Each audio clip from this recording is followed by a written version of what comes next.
Hey guys, it's Anthony Chansmooth here on day 5 of my 90-day challenge. Today I'm sitting in one of my favorite locations in Parramatta, which is the University of New England Future Campus, right on Church Street.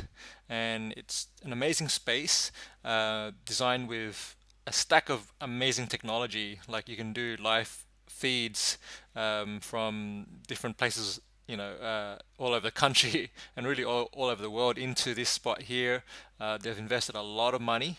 We're talking millions into this particular site and campus. And if you haven't been here before, I highly recommend you come and check it out. We actually coordinated and ran a TEDx satellite event here earlier this year in partnership with UNE, Future Campus, and it was a great event. And so, anyway, today really, um, I'm really just wanting to talk about failure, um, and maybe not failure per se, but the feeling of feeling stuck, and the moment, and it happens quite a bit as an entrepreneur, where you get into moments, or even in any profession or any kind of life, really, you get into these periods where you really feel like you're not progressing and you're not moving. You feel stuck, or even that you're drowning in some cases, whether it's financial challenges or it's emotional struggle or not getting on with somebody, whatever it is. And what do you do in those instances to really move beyond that, and to keep going? So a strategy that I'm using, I'm going. There's two that well, there's two, and I'm going to tell you a practical exercise you can do to really work on that. And the first one is to really get clear on your own values and who you want to be, who you are, and who you want to be moving forward. So, a good exercise to do here is just to take some time out, sit down, maybe with pen and paper. I prefer writing as opposed to typing on a keyboard. It's just something more real, I guess, when you're actually writing things down the old way. Because I know we like to tweet and Facebook update and all this kind of stuff now. Just really get into um, what what you're passionate about, what excites you, and what you always come back to. That there are certain things that you do already, or that you have done in the past, that no matter what job or business you get into or what projects you work on, there's always a part of you that returns to, I like to call it, your foundation or your base, and there's a common thread um, with everything that you've done so far, leading up to where you are now. There's a common theme or a thread. If you look closely enough and examine it long enough, you'll see. For me, I did this exercise about 2 or 3 years ago in a workshop, and the idea was, it was presented, and it was basically, okay, write down all the different, or even just go through your resume and look at all the different, or now your LinkedIn profile, and look at all your different jobs and businesses and things you've worked on in the past, and then identify what did you like or were excited about in each one of those things. And in most cases, there's a common thread. So for me, I discovered that it was teaching. So I remember when I used to work at American Express, one of my first jobs coming out, actually, I was still in uni when I started working there.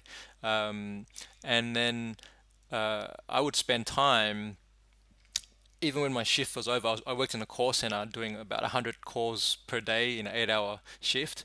And then after I was done, I would still hang around, stick around, and I would be training other people in my team and helping them out, and helping them get better results. And I didn't know it at the time, but what I really enjoyed was being able to teach them, and then to see them get great results as a result of that, or even just not the results, but for them to just, there's a moment when you work with someone, or even as a student, when you sort of, your eyes light up, and something clicks and you get excited and you're like, wow, I can do this, or I can get it. And that's what really excites me, and drives me to do what I do. So in everything that I do, there's a teaching component. So so I taught dance, salsa, and I actually trained for some time at a dance studio doing ballroom dance. Um, so I've I do speaking gigs. I do lectures and talk in front of people. I've just submitted an email to someone today asking if I could present at UNE. So let's see how that goes. Because I love talking to people and just sharing knowledge, and teaching them practical skills, or in different concepts. So that's one way, when you're in a down period or something's not working out for you, really go back to what is it that you're passionate about and what drives you. Okay. And then focus on that, focus on doing more of that, and also focus on who you're serving each day. Because what I find is when I'm focusing on helping someone else, then I don't get so caught in my own stuff, and it's through serving other people that I get appreciation, I get value, and I get compensated and paid for that. Um, so that's one strategy I recommend. The second strategy I'm going to go through is from one of my favorite books, and I've got it right here. So it's called The Art of Possibility, by Rosamund Stone Zander and Benjamin Zander. Benjamin Zander did a fantastic TED talk. If you haven't seen that, I'll link it to this video and you can have a look at that, called Shining Eyes, which is really just, it blew me away. Uh, and in this book, there's a chapter, if I can find it. Yep, I've got it bookmarked right here. Yeah, it's called Giving an A. Okay, and this is a process that is really incredible. And whenever you start a project, or if you're working with a new team, or you're hiring new staff, or bringing someone onto your team, something like that, or even just whether or not you do that, even just with your people that are in your life who you're having difficulty with, the practice here, or even with yourself, and this is for this video we're talking about yourself, but the practice of A really, let me just read it to you. It says the practice of giving the A both invents and recognizes a universal desire to contribute to others, no matter how many barriers there are to its expression. So how differently would we understand and speak with them were we to hand them permanent unqualified A's without denying anything that happens in our dealings with them?